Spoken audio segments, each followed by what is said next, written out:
Hello friends, welcome back to our channel. ఈరోజు అయితే ఒక కొత్త రెసిపీతో అయితే మీ ముందుకు వచ్చేసానండి. అందరికీ ఎంతో ఇష్టమైన ఒక మంచి రెసిపీ అండి, దమ్ బిర్యానీ. రెస్టారెంట్ స్టైల్లో ఇంట్లోనే ఎలా చేసుకోవాలో చూసేయండి. చాలా సింపుల్గా అయిపోతుంది. సో ఇప్పుడైతే వీడియోలోకి వెళ్ళిపోదాము.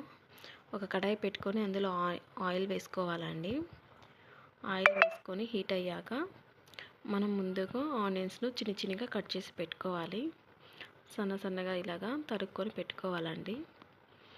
వాటిని ఆయిల్ హీట్ అయ్యాక అందులో వేసి బాగా ఫ్రై చేసుకోవాలి. బాగా ఫ్రై చేసి ఇవి ఒకవైపు ఫ్రై అవుతూ ఉంటాయి. ఇప్పుడైతే మనం బాస్మతి రైస్ తీసుకొని 2-3 సార్లు వాష్ చేసి నానబెట్టుకోవాలి. ఇలాగా చూడండి. ఇప్పుడైతే చూస్తే ఆనియన్స్ కొద్దిగా ఫ్రై అయ్యాయి.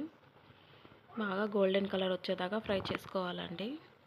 సో ఇప్పుడైతే గోల్డెన్ కలర్ వచ్చేసింది. ఒక బౌల్లో తీసుకొని పక్కన పెట్టేసుకోవాలి. ఇప్పుడు ఒక మిక్సీ జార్ తీసుకొని అందులో పచ్చిమిర్చి, వెల్లుల్లి రెబ్బలు, అల్లం వేసి బాగా పేస్ట్ పెట్టుకోవాలండి. ఒక పాత్రలో చికెన్ పీసెస్ని వేసుకొని మనం మిక్సీ పట్టుకున్న పేస్ట్ని వేసి గరం మసాలా, చికెన్ మసాలా, ధనియాల పొడి, కారపొడి, కొద్దిగా పసుపు, తగినంత సాల్ట్, కర్డ్ వేసి ఇప్పుడు ఇవి బిర్యానీ మసాలా స్పైసెస్ అండి. ఇవన్నీ వేసుకోవాలి. సో ఈ మిశ్రమాన్ని మొత్తాన్ని ఆయిల్ వేసి బాగా కలుపుకోవాలి. ముక్కలకంతా మసాలా పట్టేలాగా మిక్స్ చేసుకోవాలండి. ఇప్పుడు తరుక్కున్న కొత్తిమీర, పుదీనా వేసి బాగా మిక్స్ చేసి మూత పెట్టేసేయాలి కొద్దిసేపు. ఇప్పుడు మరో పాత్ర తీసుకొని అందులో సరిపడా వాటర్ వేసుకొని మసాలా స్పైసెస్, సాల్ట్, ఆయిల్ కొద్దిగా వేసి బాగా బాయిల్ చేసుకోవాలి. ఇందులో చికెన్లోకి నిమ్మపండు రసం వేసి ఉడికించుకుంటూ ఉన్నానండి. పక్కన పెట్టేసుకొని 2 ఒకేసారి చేసుకోవాలి. ఇలా చేసుకుంటేనే చికెన్ పీసెస్ అనేది ఉడుకుతుంది. రైస్ వేసినప్పుడు బాగా సరిపోతుంది రెండింటికిను. సో ఇప్పుడైతే నేను రైస్ వేసేసాను. బాయిల్ అయ్యాయి కాబట్టి ఇప్పుడు రైస్ వేసేసి మిడిల్ దాకా ఉడికించుకోవాలి, అంతే అండి. ఇప్పుడైతే చికెన్ అయితే ఉడుకుతుంది ఒకవైపు.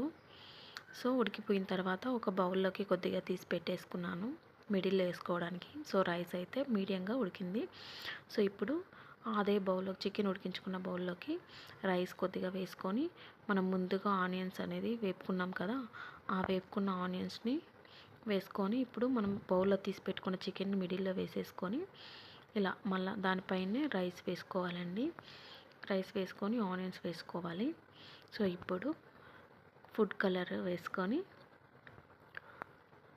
కొద్దిగా లెమన్ జ్యూస్ వేసేసుకొని దానిపైన నెయ్యి వేసేసుకొని మూత పెట్టేసి మీడియం ఫ్లేమ్లో పెట్టి ఉడికించుకోవాలండి రైస్ని. మీడియం ఫ్లేమ్లో పెట్టేసి రైస్ అయితే రెడీ అయిపోయింది. చూడండి, తొందరగా అయితే అయిపోయింది. చాలా టేస్టీగా, క్రిస్పీగా చాలా బాగుందండి. సూపర్ టేస్టీగా రెస్టారెంట్ స్టైల్లో అయితే రైస్ అయితే వచ్చింది. చాలా అంటే చాలా బాగుంది. మీరు ఒకసారి ట్రై చేయండి. ఇది చాలా సింపుల్గా అయితే అయిపోయింది. చాలా టేస్టీగా కూడా ఉందండి. సో మీకు నచ్చితే లైక్ చేయండి, షేర్ చేయండి, సబ్స్క్రైబ్ చేసుకోండి. Thank you for watching.